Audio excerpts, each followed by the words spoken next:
So here what is happening is like my request body, this user entity class is, the values are coming as the null. That is why, because I've added the Lombok, but the Lombok is not installed on this particular Eclipse.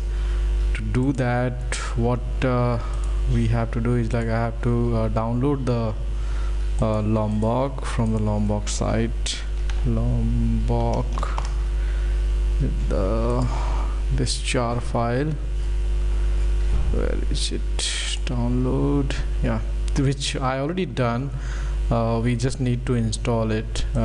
So there are two ways: either you could double click because this is executable jar, or you could run the jar file like this, which currently I am doing. So specify the your ID's executable file, that is this, select it and install, and it will install it. So to verify whether that is installed or not, you could simply go to your STS or Eclipse, and then you should be able to see the Lombok file.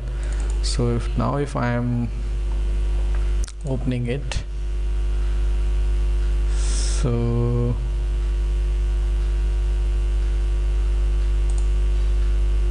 this one, yeah, so this is the application.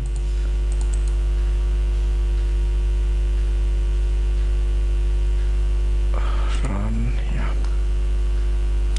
So I've added the debug point in two places, so probably it should come here only. Okay, now I will send the request, which came here. No, why? There must be some issue with this.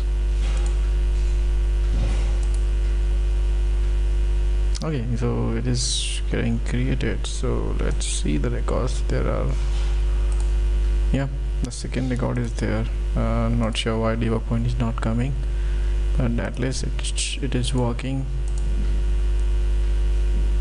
There must be some synchronization issue. So this is how you can install Lombok in your Eclipse or the STS.